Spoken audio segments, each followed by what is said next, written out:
ھذا صراطی مستقیما فاتبعوا، بے شک میرا یہ راستہ سیدھا راستہ ہے، اس کی پیروی کرو، اور جو سیدھے راستے کی پیروی کرے گا اللہ اسے دنیا میں بھی معزز کرے گا اور آخرت میں بھی معزز فرما دے گا۔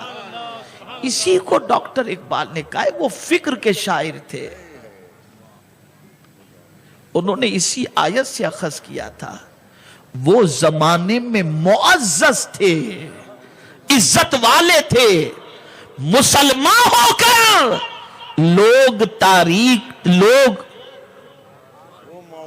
وہ معزز تھے زمانے میں، مسلمان ہو کر لوگ خوار ہوئے، تاریک قرآن ہو کر لوگ ذلیل و خوار جو ہوئے ہیں وہ اس وجہ سے ہوئے ہیں کہ انہوں نے قرآن کا راستہ چھوڑ دیا، حضور کا راستہ بھی چھوڑ دیا، اس لیے ذلیل و خوار ہو گئے۔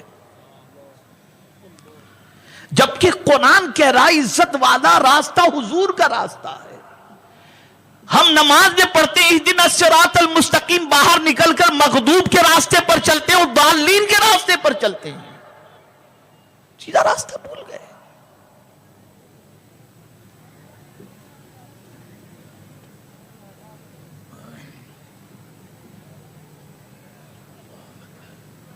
تو میرے پیارے آقا صلی اللہ تعالی علیہ وسلم کے پیارے دیوانوں، نزول قرآن کے مقصد کو سمجھو،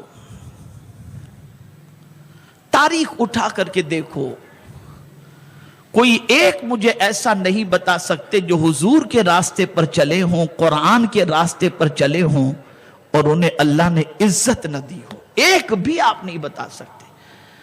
جان چلی گئی لیکن عزت اللہ نے عطا فرمائی۔ اور آج عزت کے لیے آدمی نہ جانے کیا کیا کچھ کرتا ہے، صرف قرآن پر چلنا نہیں چاہتا۔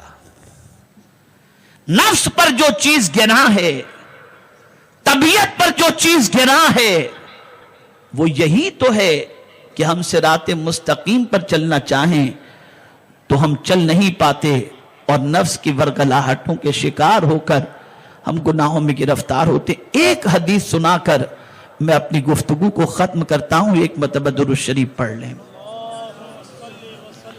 اللہم صلی علی سیدنا و مولانا محمد معدن الجود والکرم وآلہ وصحابہ وبارک وسلم، صلاۃ و سلام علیک یا سیدی یا رسول اللہ صلی اللہ تعالی علیہ وسلم۔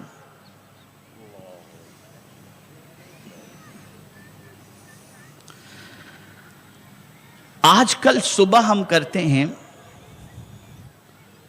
ہر ایک کے مائنڈ میں ٹینشن، جبکہ 1 سال 2 سال 5 سال 10 سال کا ہمارے پاس اللہ کی عطا سے بہت کچھ پڑا ہوگا، پراپرٹی اتنی ہوگی کہ 10-20 سال تک بیچ کے کھا سکتے ہیں۔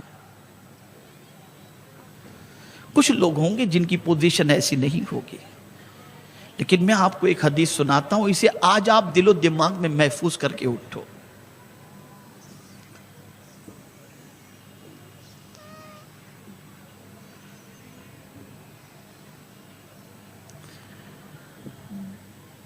حدیث اس طرف توجہ مبذول کرا رہی ہے، آدمی سے اگر پوچھا جائے کہ تمہارے پاس کتنی دنیا ہے تو بہت کچھ ہونے کے بعد آدمی اسے کم سمجھتا ہے، اور اسی کم کے حوالے سے تذکرہ کرتا ہے، یار یہ ہو جاتا تو اچھا، یہ ہو جاتا تو اچھا، یہ ہو جاتا تو اچھا، اور بہت کچھ ہونے کے بعد بھی اس کا پیٹ نہیں بھرتا۔ لیکن یہ حدیث سنو اور پھر مجھے کوئی مسلمان ایسا بتائے کہ کیا اسے پروردگار نے دنیا نہیں دی ہے۔ اس حدیث کو سنو،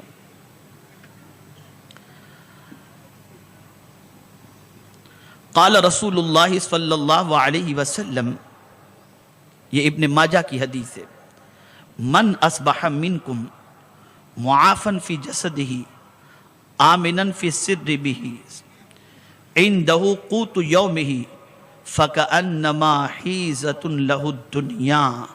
میرے آقا صلی اللہ علیہ وسلم نے ارشاد فرمایا، غور سے سن لو اور اسے ذہن میں محفوظ کر کے شکر ادا کرتے ہوئے یہاں سے اٹھنا۔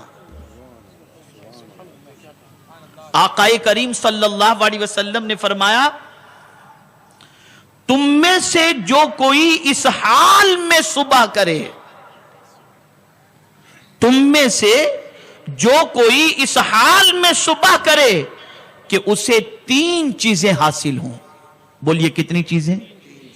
سب اتنا بڑا مجمع ہزاروں کا، کتنی چیزیں؟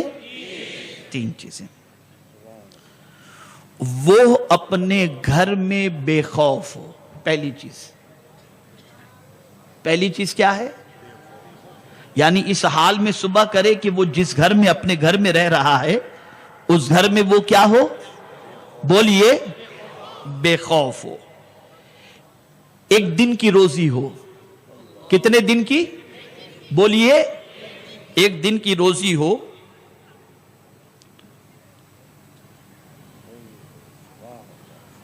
اس کے جسم میں کوئی تکلیف نہ ہو.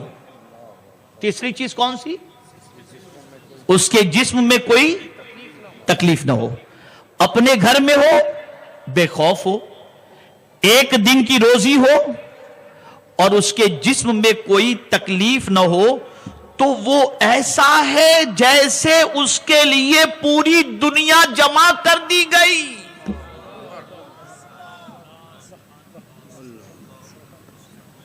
وہ شخص ایسا ہے جس کے لیے پوری دنیا جمع کر دی گئی. مجھے بتاؤ آج کون سا مسلمان ایسا ہے جس کے لیے میرے کریم نے پوری دنیا جمع نہیں کر دی؟ یہ ابن ماجہ کی حدیث ہے. ناشکری ناشکری ناشکری ناشکری، حرام ناجائز، نہ جانے کس طرف انسان بڑھ رہا ہے. ہونا تو یہ چاہیے تھا کہ اپنے کریم کے شکر کے اندر اپنی زندگی گزار دیتے اور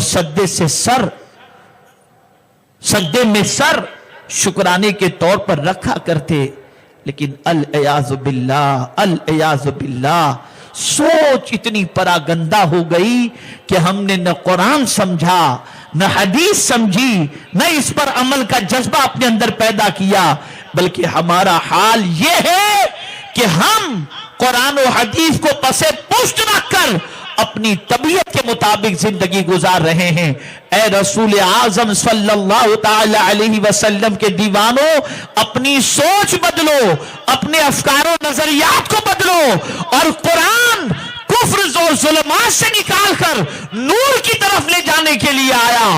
اگر اس قرآن کو پڑھنے کے بعد دل میں گناہ سے نفرت پیدا ہو اور نیکیوں کا جذبہ پیدا ہو، دل میں سیاہ کاری سے نفرت پیدا ہو، نیکیوں کا جذبہ پیدا ہو، دل کے اندر گناہ سے نفرت پیدا ہو، نیکیوں کا جذبہ پیدا ہو، تو گویا ہم نے قرآن کی برکتیں حاصل کی اور قرآن کے مقصد کو پا لیا. قرآن کا مقصد صرف حافظ بننا نہیں ہے، قرآن کا مقصد صرف ایصال ثواب نہیں ہے، قرآن کا مقصد صرف جہیز کے اندر دینا نہیں ہے، قرآن کا مقصد صرف گھر کے اندر برکت کے طور پر رکھنا نہیں ہے، بلکہ قرآن کا مقصد یہ ہے کہ تم ظلمات سے نکل کر نور کی طرف آ جاؤ تاکہ دنیا میں بھی پرسکون رہو اور آخرت کے اندر بھی پرسکون رہو. سنی دعوت اسلامی آپ کو یہی پیغام دے رہی ہے اور میں آپ سے گزارش کرتا ہوں اپنے تعلق بالقرآن کو مضبوط کرو، اللہ کی کتاب سے رشتہ مضبوط کرو.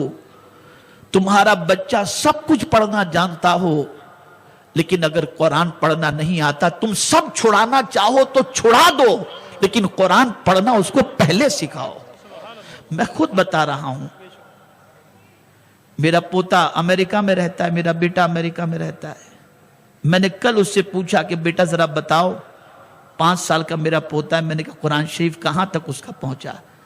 اس نے کہا ابو مجھے اطمینان نہیں ہے وہ جو قرآن شریف پڑھتا ہے. میں نے کہا نہیں، میں آج قرآن شریف اس کا سننا چاہتا ہوں. میں نے رات کو اس کا قرآن شریف سنا، مجھے کل بھی مسرت ہوئی، سکون کی نیند آئی کہ الحمدللہ قرآن شریف بالکل مخرج کے ساتھ صحیح طور پر وہ پڑھ رہا تھا.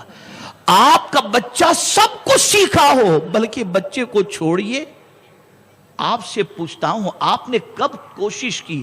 میں بہت سارے بوڑھوں کو جانتا ہوں، میرے پاس بہت سارے بوڑھوں کے نمبر بھی ہیں جو بیچارے دنوں رات خالی واٹس ایپ کرتے رہتے ہیں. اب کوئی بچہ پوچھتا نہیں ہے، کوئی کام دھندہ رہ نہیں گیا، دنوں رات میسج کرتے رہتے واٹس ایپ پر، جو ان کے پاس آیا فارورڈ. جو کبھی کبھی تو ایک ایک دن میں ایک بوڑھے چچا ہیں ان کے 50 میسج میرے واٹس ایپ کے اندر آتے. میں کہتا ہوں یہ وقت اور یہ عمر کا حصہ کسی مسجد کے امام سے تعلق قائم کر کے قرآن سیکھنے میں گزار دو، سیکھنے میں گزار دو. اللہ کی کتاب سے رشتہ مضبوط کرو، اللہ کی کتاب سے تعلق کو کمزور مت کرو. حضور نے فرمایا ہے جس کا مفہوم ہے کہ جب اس کتاب سے تعلق کمزور ہو جائے گا تو یہ قوم زوال پذیر ہو جائے گی، گر جائے گی، تباہ کر جائے گی.